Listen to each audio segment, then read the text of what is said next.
Hello students, in this session we'll see one of the most and the very most important thing, that is control statement. Yes, we are talking about the if condition and other conditional statements we'll also see.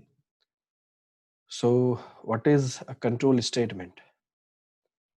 A programming language uses control statement to cause the flow of execution to advance and branch based on changes to the statement of program. Might be a complicated sentence, but it's very important. You can branch your flow of branch or switching to any other. Like, I'm just trying to tell you that when program starts its execution, it executes the statements line by line, one after another. First statement will be executed, then second, then third, then fourth, then fifth, then like this.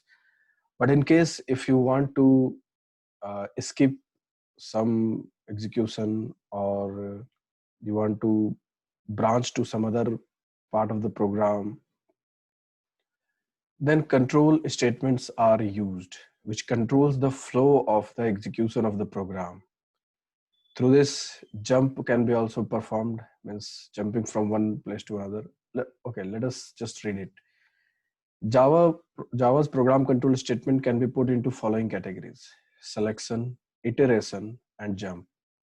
Where selection statement allow your program to choose different path of execution based on the outcome of expression or the state of variable. Means whatever according to the state of variable. If the variable's state is this, then this kind of. Iteration enable program is to repeat one or more statement. If in case you need to repeat anything, it's about looping. Then we use iteration. Jump statement allow your program to execute in non-linear fashion. Linear means about which I was just talking. First up, one will be executed, then point two, then line three, then line four, like this. But in case when you wish to execute the program in non-linear fashion, just in a random way, so you can control the flow of a statement or control the execution of a statement using the control statements. So all these things comes under control. If condition also comes there, looping also comes there. And yes.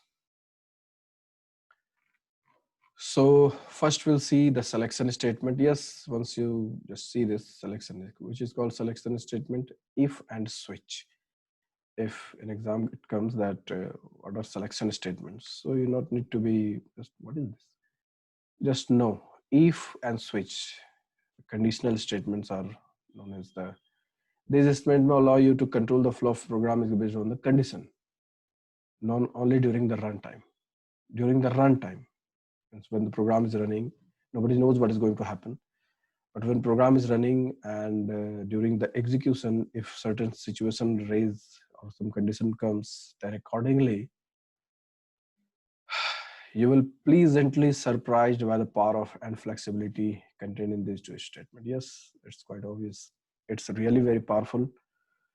And as I just mentioned in the beginning, that's very, very important. So we'll start if condition, how if condition is used. So this is the general prototype of if condition. What is it?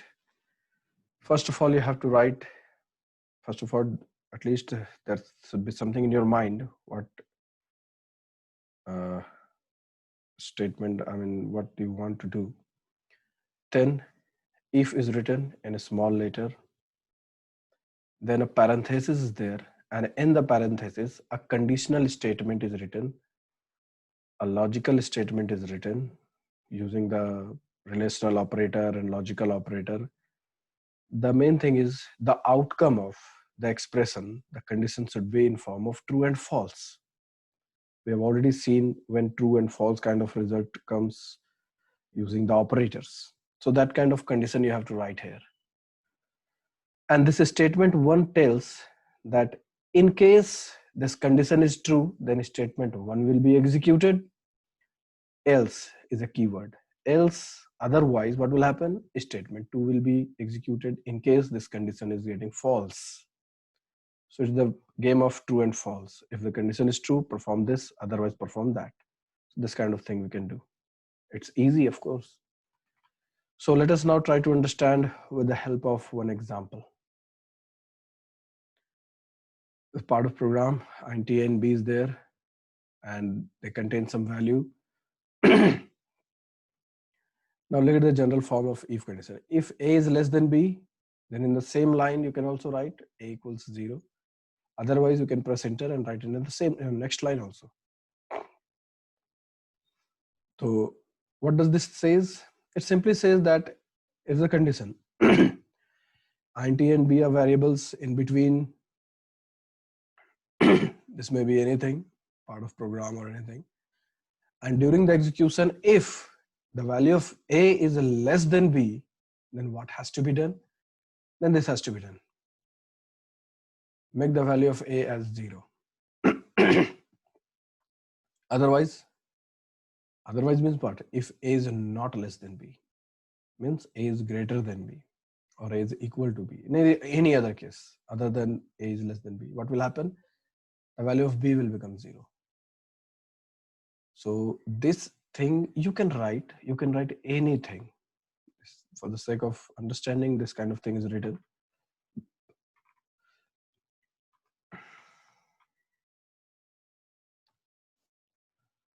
Look, here is another way of using it. Look at this line. Boolean data available.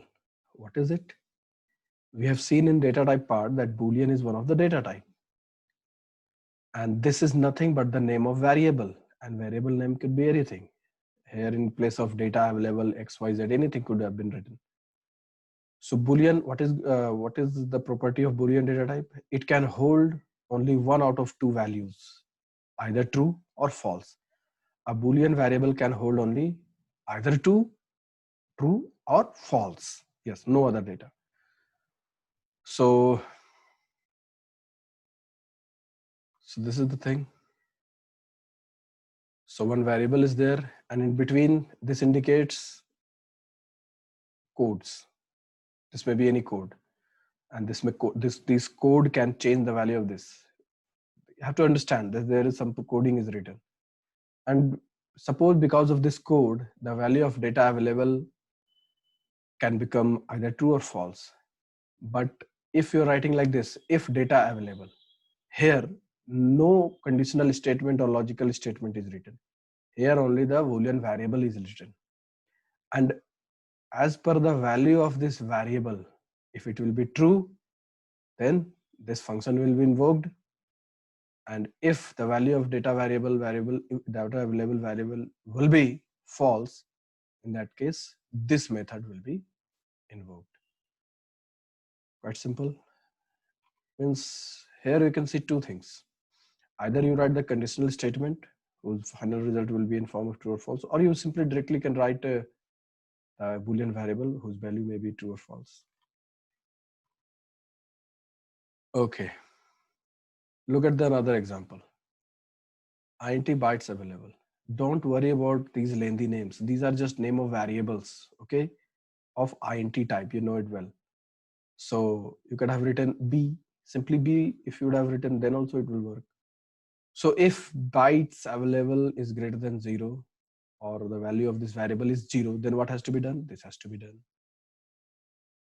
And this also has to be done. Why so two statements? Why this time it is given? Now, yes, one more thing you need to learn. In this case, or in these two cases, this case or in this case, look, if condition is written, now this is one of the important point. If condition is written, and only one statement is written in case this condition is true. And in the case of else also, one statement is written in condition of it is true, it is false. But in this case, you can see that condition is given, of course, if the this variable is greater than 0, then look at the curly brace and look at the complementary curly brace of this curly brace. What does this signifies? The curly brace signifies the block of if condition. Yes. why block here, why not here? So there is one rule in programming, in Java especially, that if you have to execute, listen this point very carefully, if you have to execute only one statement or one instruction or only one task you have to do in case of true or false, then there is no need of curly brace. Look here, no curly braces are there after if. What is the situation? If you have to execute only one statement, as in this case we are executing this particular statement, although this is a function, but we can call it a statement. And here also only one statement is getting executed, but here we have to execute more than one statement. In that case we need to use curly braces. In simple words, if the condition is true or false, no matter what, true or false, if we wish to execute more than one statement, more than one statements, then we have to give the curly brace. We have to give, no other way. And therefore this marks the beginning of the if condition. Means in case the condition is true, then start execution of codes from here. Yani these or any number of lines could be in between the curly braces. In this case only two statements are there, so these two lines will be executed only when the condition is true. Who is deciding this? The curly brace is deciding what will happen in case the condition is true.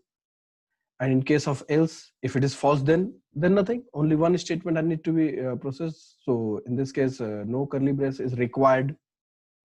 No curly brace is required if you are using a single statement.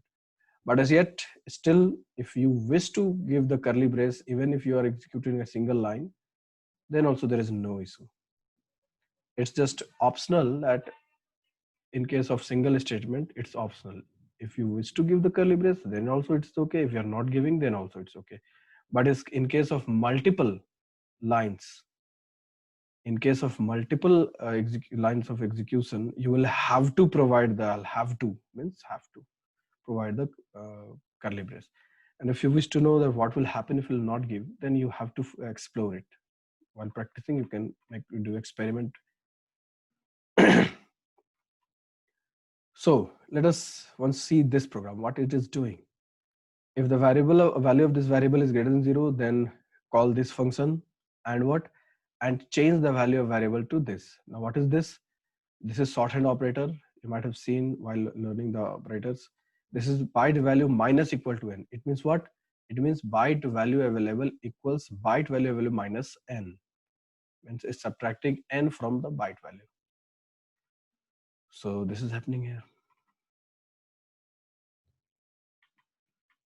So let us see something more. Another situation. Look at this. Yes, nice set of program. In this case, similar thing is there. Byte value is greater than 0. Then what has to be done? It is decided inside the curly brace. Okay. In case of false, what will happen? In case of false, look here, curly brace is not given. Then what will happen? Only this is the part of else. Only this will be executed in case the statement is false. Now what about this? This is independent code. This doesn't comes under if condition. This is just quite independent code. It doesn't matter whether this condition is true or false or whatever, this will be executed. Why this will be executed? Because it is not the part of if condition. Why so? Let us try to understand. In case of true, what has to be done? That is given inside the curly brace from here till here. Means these two codes are part of if condition. But with else, no curly braces are given. So in case the situation is false, then this will be of course executed. But after that, this will be executed. This is not part of condition. So in any case, it will be executed. It's the executable code. It doesn't comes under any condition. It's the independent code.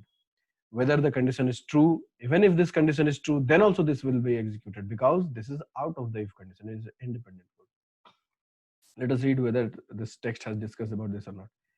It seems clear that byte variable was intended to be executed inside the else clause because the intention level. However, as you recall, byte is similar to Java, and there is no way to compile it to know what is intended. So this code compile without compile, but it will have encrypted in the procedure. It's trying to just tell you the same thing, but in a lengthy way. So now this time, this was trying to just make you understand that it seems that these two are part of else condition, but it is not like that. So if you wish to do something like this, then you will have to keep the curly brace. Look, now this is when this is given. Now this is the block of else. In case of the condition is false, these two are now the part of this. So this is how things go.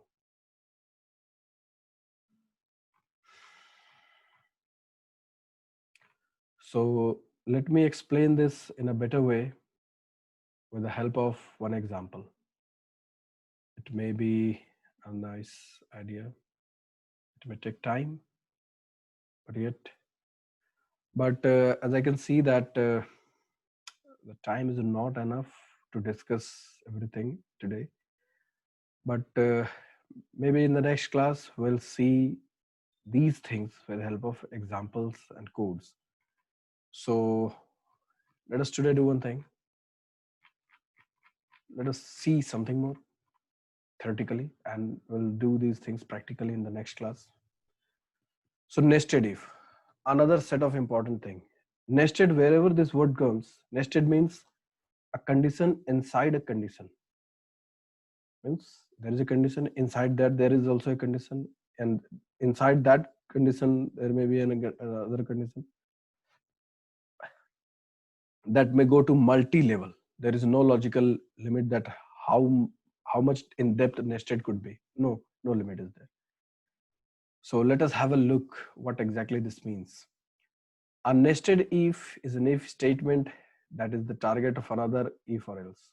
Nested ifs are very common when you nested if. The main thing is remember that is always refer to the nearest if. And so it's quite a little complicated sentence. So what I'm telling you may seem a little simple.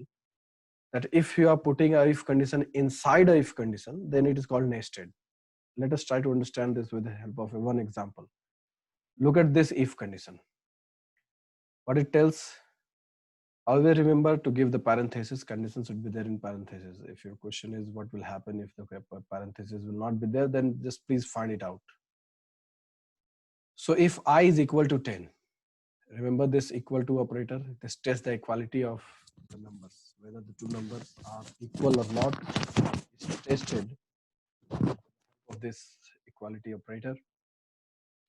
So in case if the value of the variable I will be equal to 10, then what has to be done? Look at the curly brace. So from here till here, this is the block of this if condition. And what has to be done? This has to be done. This has to be done means what? Means can there be if condition inside if condition? Yes, there can be. And this is called nested. This is nesting of the conditions. Even this if condition, inside this also there may be a if condition. There is no limit of the level of nesting you can do. So just practice it. So let us see what is happening. In case this I is equal to 10, in that case only what will happen? It will test the value of j and will compare the value of j with the 20. If j is less than 20, then a will become equal to b. Means what? If the value of I is 10, it will only execute. This will only execute if the value of I is equal to 10. What will happen then?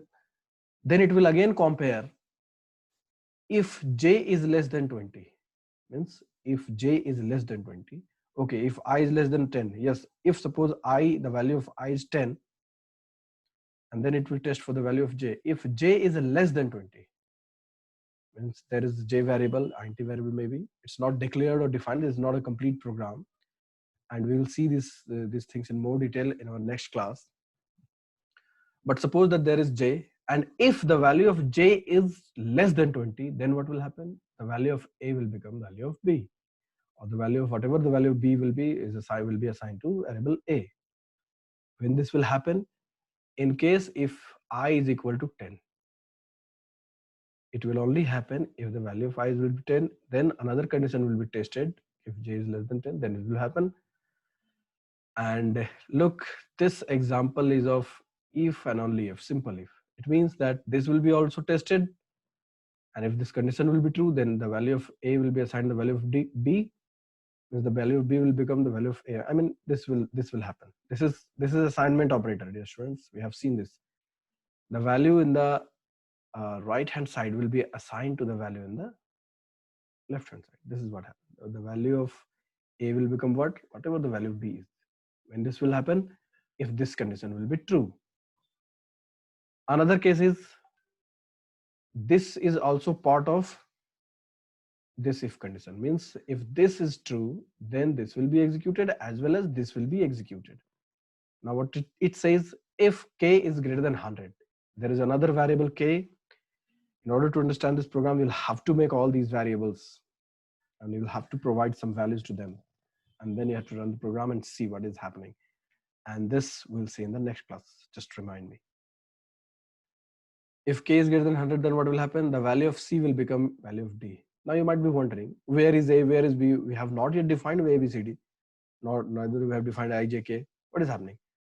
So dear students, this is not the complete program. This is just the part of program. We will have to assume that yes, these variables are there and this is happening due to these conditions we have provided. Okay. Now look at this else. What about this else? Oh, complicated. No, dear students, do not get complicated or do not get confused. This else is of this if. This is if else. This else is not of this if, okay? It has nothing to do with this if. This if is close to this else, so this if and else they are related. And this if is independent, yes. This if has no relation with this else. Yes, these things are there. Look, this is small, a part of code has a lot of things to understand. Maybe a little confusing, but your practice can make it very easy for you. So you have to remember the level. Level 1, this is level 2, level 3 we can go also. So this is the if condition, which is starting from here and ending here. And after that else is there. Then this else belong to which if? Every if has a else. Every if has a else. Okay, always remember. So this else belongs to this if. Means in the case if I will be not equal to 10, in case this statement becomes false, then this will be executed. A will become D. But here, when I is equal to 10, then these will be executed. When k is greater than 100, then C value will become D. Otherwise, what will happen? A value will become the value of C, whatever the value of C will be. So this is a very small code, but has a lot of things to understand. It has nested loop. It has, sorry, not loop. It has nested condition. It has simple if. It has if else. Everything is there. It seems simple, small, but is a little complicated. You have to practice, or we'll see this in the next class. So whatever I just taught you or told you is explained in this line of lines. So now let us see the if else if ladder, the most powerful if condition. This is a kind of chain. Chain means these all are connected. If condition, another condition, with else if we can have multiple conditions. If this is the true, then do this. Otherwise, if the condition is true, do this. If this condition is true, then do this. And this way we can have any number of else if, else if, else if, and ultimately else. Else means what?